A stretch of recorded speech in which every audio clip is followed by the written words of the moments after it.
Alors maintenant, je vais appeler mes collègues universitaires, Marion Denisot, Pascal Guachel et Jean-Louis Besson, pour qu'on parle un petit peu du travail du chercheur et de l'auteur Robert Abirached. Mais pendant qu'il s'installe, juste auparavant, Jean-Pierre Thibaudat, comme tu devras nous quitter peut-être tout à l'heure un petit peu plus tôt pour aller au théâtre, c'est un bon alibi.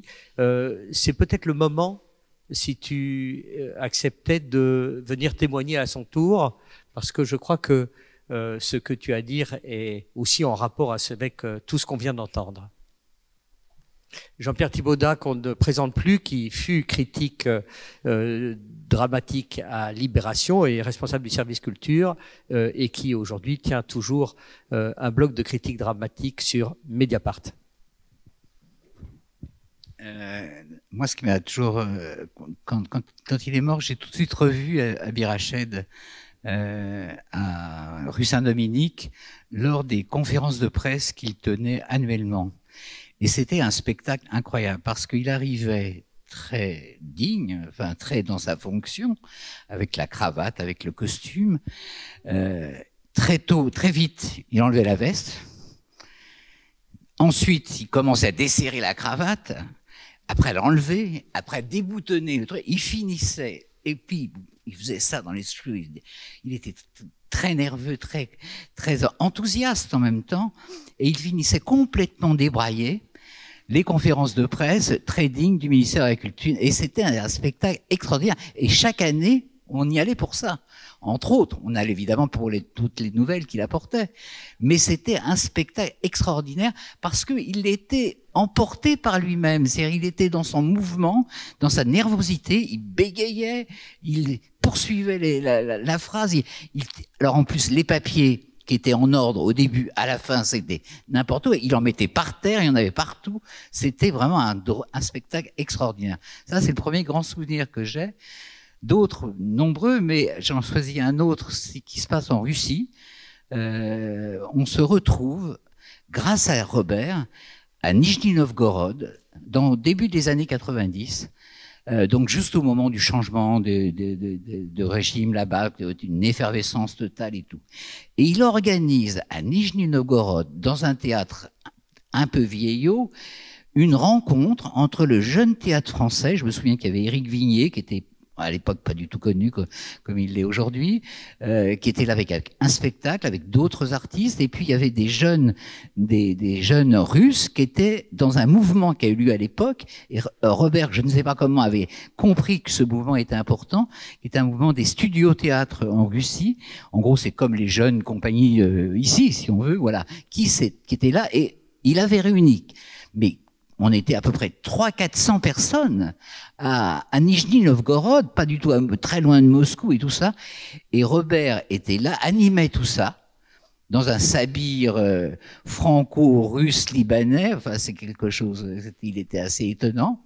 Et après, ça se poursuivait toujours, et ça, il adorait ça, dans les restaurants de Nijni Novgorod, qui était pas terrible, mais quand même, il y avait du caviar, il y avait de la vodka, et ça emportait l'enthousiasme. Et à partir de là, pour moi, ça a été très important, parce que là, j'ai connu plein de jeunes qui venaient de toute la Russie, qui venaient pas simplement de la région de la Volga, mais qui venaient de l'extrême-orient russe, qui venaient de Sibérie, de partout.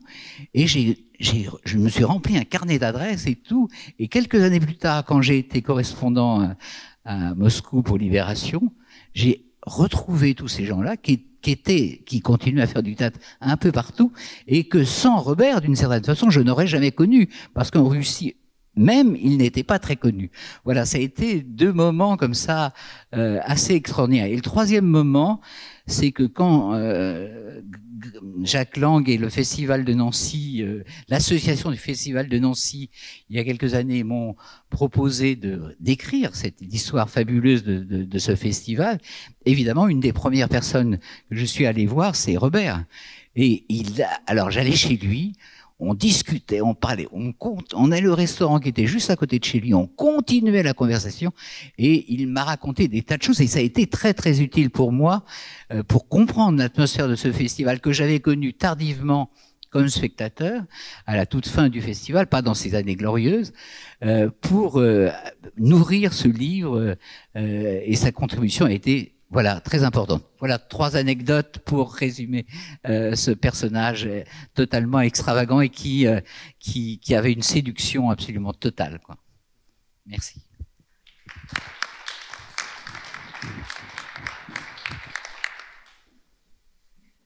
Merci. Alors, Jean-Pierre Thibaudat a lâché le mot de personnage. Donc voilà, un personnage qui n'était pas en crise dans le théâtre moderne, c'était Robert Abirached. Vous avez compris que cette transition était destinée à évoquer l'œuvre de Robert, non seulement comme chercheur, comme penseur, comme historien du théâtre, comme critique, et aussi comme commentateur de temps d'auteurs dramatiques importants du XXe siècle, mais aussi évidemment comme professeur. Donc nous avons réuni pour cela, malheureusement, personne de l'université de Caen, parce que les collaborateurs et les collègues de Robert, au moment où il a fondé le département d'art du spectacle là-bas, l'Institut d'études théâtrales là-bas, n'étaient plus malheureusement en fonction.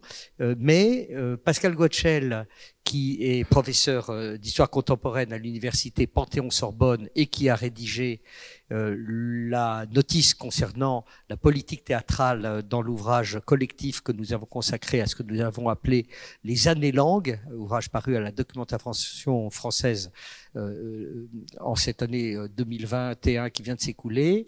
À ma droite, Marion Denisot, qui est professeur à l'université de Rennes, également en études théâtrales, et qui aura, je pense, reconnu tout à l'heure dans cet extrait sonore que nous avons diffusé, la passion de Robert Abirached pour celle qui fut son sujet, c'est-à-dire Jeanne Laurent, sujet de thèse de Marion Denisot, et puis mon collègue et camarade Jean-Louis Besson, qui a été des piliers de ce département des arts du spectacle de Paris-Nanterre, dans lequel Robert a officié de 1988 à 1999.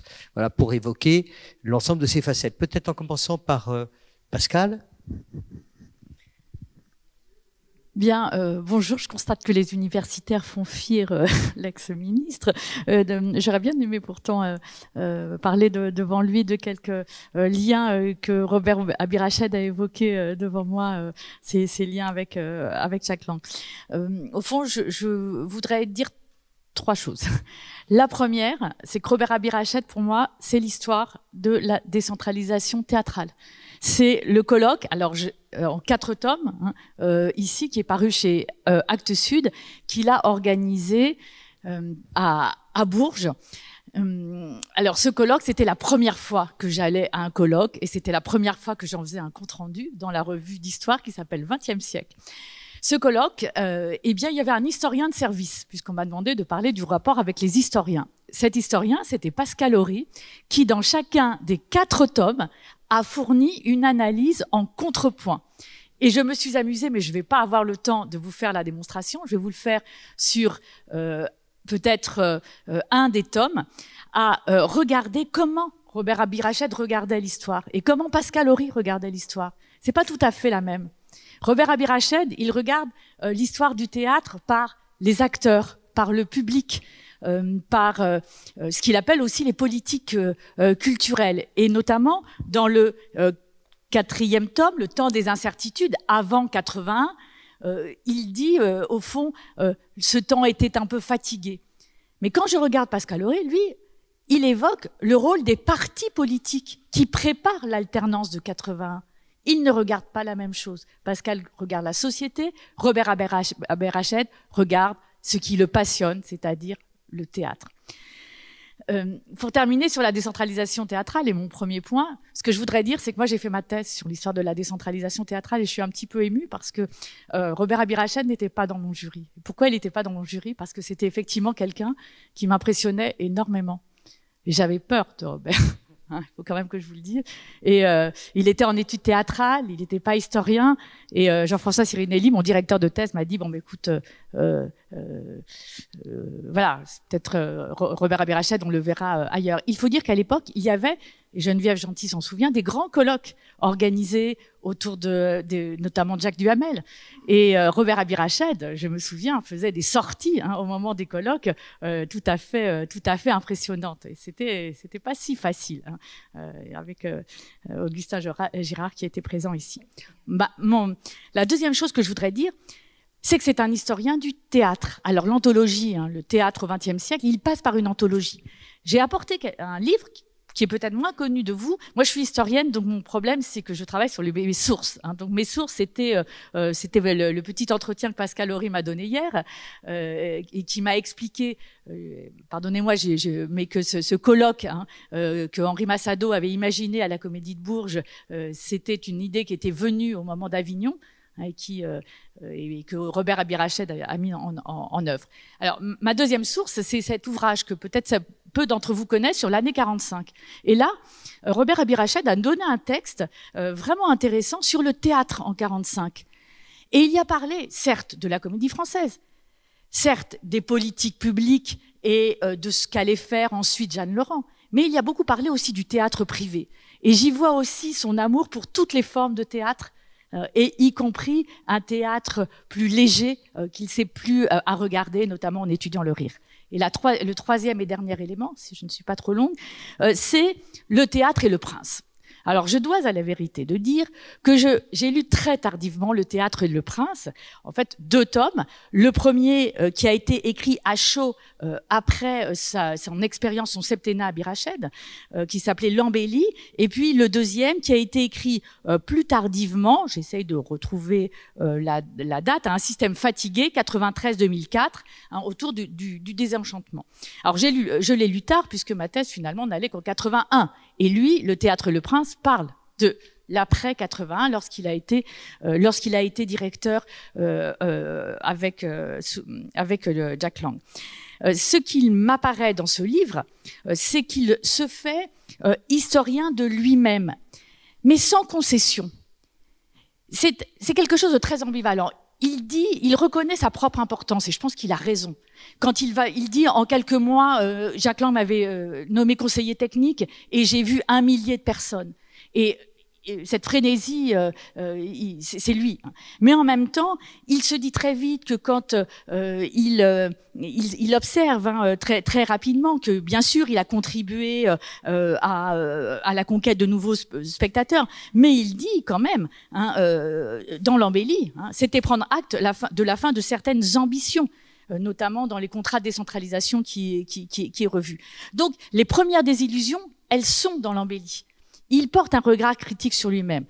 Et puis, bien sûr, il porte un regard critique sur ses successeurs. Un système fatigué, ce désenchantement autour, si je le suis, de l'épuisement des structures, de l'exception, de la fin de l'exception culturelle, je lis ce qu'il dit, ou du hiatus entre les discours et les faits.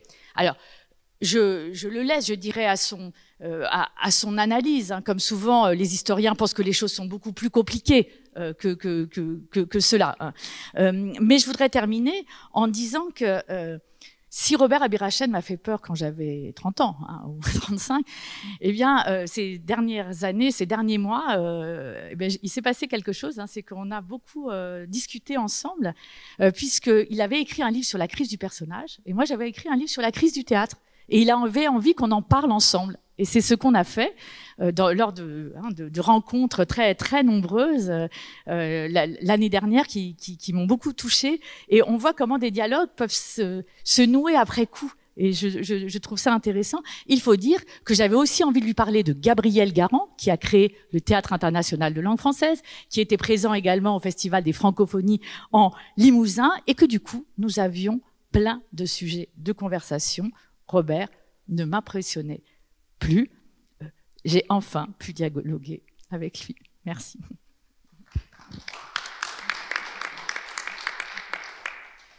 Merci beaucoup. Alors on peut conjecturer que cette expérience du pouvoir et de l'administration a provoqué un changement, un tournant dans l'orientation de ces travaux et études, parce que, à vrai dire, le chantier de la décentralisation théâtrale dont a parlé Pascal, et aussi tout ce retour sur l'histoire des premiers centres dramatiques nationaux qu'il a parfois poursuivi en aidant à la réalisation de monographies. Je me souviens que très peu de temps avant sa disparition, il me parlait encore de Gabriel Monet en particulier. Tout cela, c'est venu après une période dans laquelle les études portaient plus sur l'analyse des textes ou des représentations. Et s'il y a à la fois un personnage et un moment charnière dans cela, je crois que ça tourne autour de ce mouvement de la décentralisation dramatique, mais aussi de toutes les autres mesures engagées par Jeanne Laurent, sur lesquelles vous avez beaucoup dialogué, Marion et Robert. Merci. Bonjour à tous et à toutes. Moi, je suis évidemment très impressionnée, très émue d'être là ce soir parmi vous, parce que j'ai sans doute été sa dernière doctorante. Donc, j'ai poursuivi, puisque maintenant je suis enseignante, chercheur en études théâtrales. Et donc, effectivement, moi, je vais rendre hommage à son apport pour ma discipline des études théâtrales. En partant déjà, juste pour rappeler que son ouvrage, donc La crise du personnage dans le théâtre moderne, fait aujourd'hui partie de toute bonne bibliographie de tous les étudiants en études théâtrales.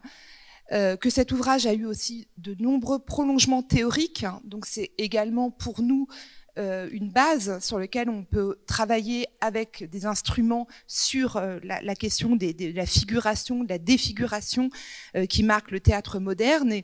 Et déjà, donc dans cet ouvrage qui est paru en 78, il articule ce qui va être la spécificité aussi de notre discipline, c'est-à-dire les textes, les représentations, les théories et les pratiques scéniques. Donc ça, c'est évidemment le premier rapport qui, comme Emmanuel le rappelait, concerne l'étude des textes. On se rappelle aussi, bien sûr, de ses travaux sur Vautier, avec un ouvrage qui est paru en 73 et de nombreuses monographies aussi qu'il va faire sur des auteurs modernes. Le deuxième apport, évidemment, moi, me touche plus directement, puisqu'il va effectivement ouvrir les études théâtrales à un nouveau champ, qui est celui des politiques culturelles, une fois qu'il rejoint donc le département de Nanterre en 88, après son expérience politico-administrative. Et il est vrai qu'il reconnaissait lui-même ne pas rester sur les choses, estimant qu'il avait dit ce qu'il avait à dire sur les dramaturgies modernes, et ça je vous livre ce qu'il m'avait également confié en 2007, il se consacre donc désormais à retracer l'histoire de la décentralisation dramatique. Et c'est en fait à ce moment-là que moi, jeune étudiante en sciences politiques et m'intéressant particulièrement pour l'intervention de l'État en matière théâtrale, je vais intégrer son séminaire donc à Nanterre et je le sollicite pour accompagner mes premiers travaux de recherche. Et en fait, c'est en dépouillant les comptes rendus des débats parlementaires de l'immédiate après-guerre que je découvre la figure de Jeanne Laurent. Qui m'apparaît finalement comme un sujet de réflexion assez pertinent pour comprendre les enjeux de l'institutionnalisation. Et il est vrai qu'en histoire, travailler sur cette question-là à partir de la biographie, ce n'était pas si évident que ça. Le biais biographique était quand même assez problématique. Donc j'en parle à Robert qui me dit que c'est un sujet tout à fait intéressant. Et en fait, ça le soulève d'enthousiasme. Et il me parle pendant plusieurs heures de Jeanne Laurent. Donc mon sujet était défini et de fait, il va accompagner mes travaux de thèse.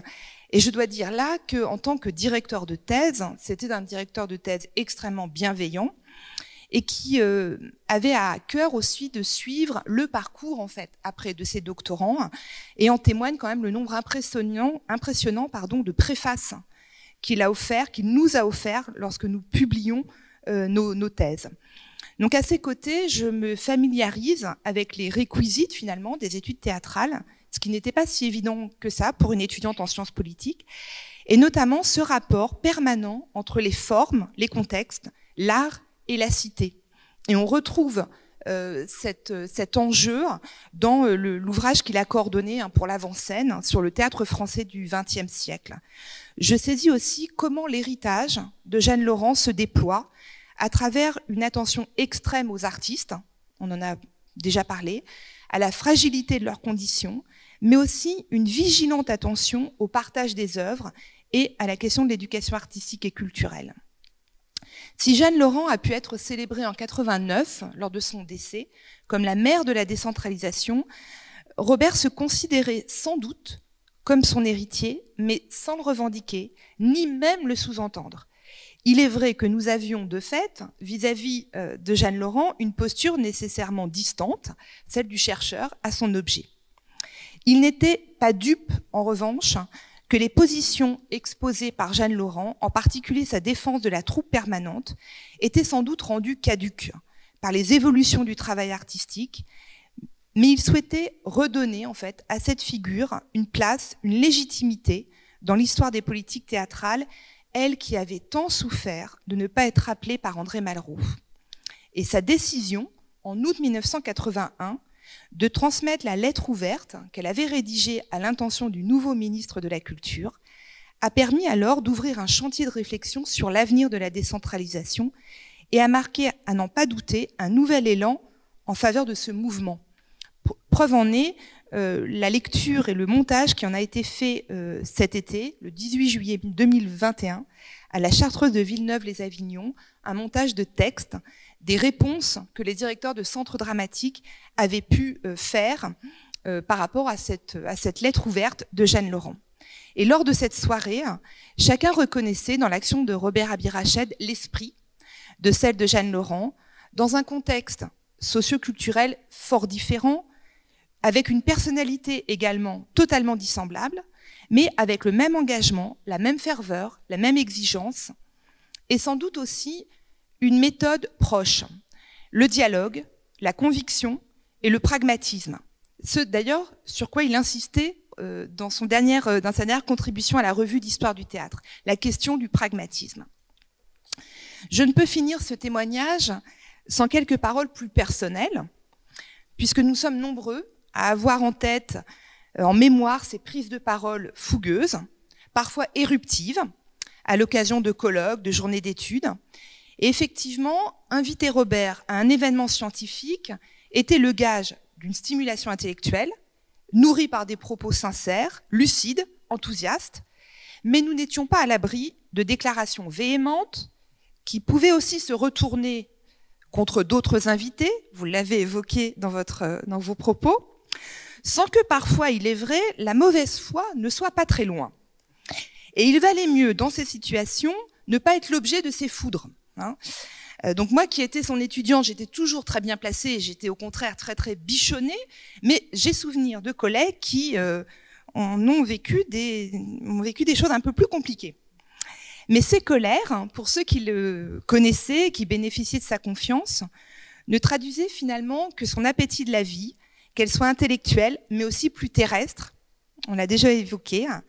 Les rendez-vous que nous avions dans son bureau, au rez-de-chaussée de son immeuble, et j'éprouve aujourd'hui un immense regret de ne pas avoir pris le temps de transformer les heures d'entretien qu'il m'avait accordées pour un livre, comme j'en avais le projet initial, prises sans doute dans des méandres d'un parcours universitaire. Bref, ces rendez-vous de travail se terminaient souvent dans un restaurant chinois au bas de sa rue, où la conversation filait alors sur des choses qui n'avaient rien à voir avec le théâtre, ou très très éloignées, la famille, les enfants, les prochaines vacances, le monde, tel qu'il va ou tel qu'il pourrait aller.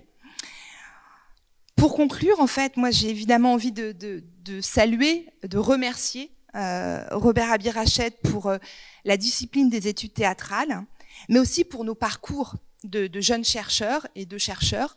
Et en cela, nous lui devons, nous, enseignants-chercheurs en études théâtrales, beaucoup. Merci.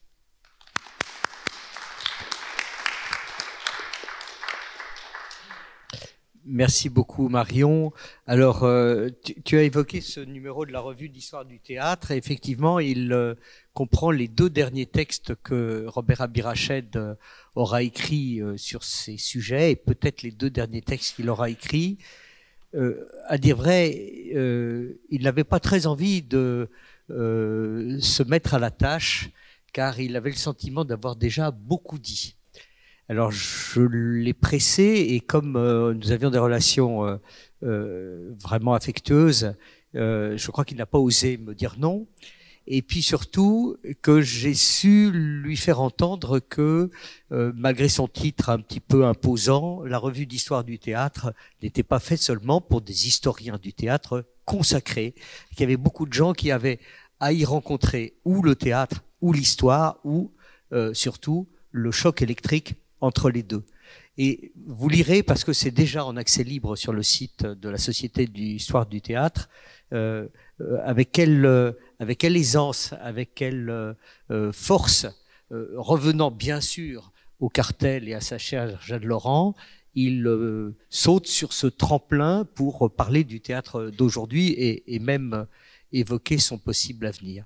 Mais Bernard Fèvre aurait pu être ici avec nous, mais c'est à Jean-Louis Besson que revient la tâche de parler pour les Nanterrois que nous sommes, habitués aussi bien du bâtiment dans lequel se trouve aujourd'hui abrité le département des arts du spectacle que du théâtre des Amandiers de Nanterre qu'il fréquentait aussi.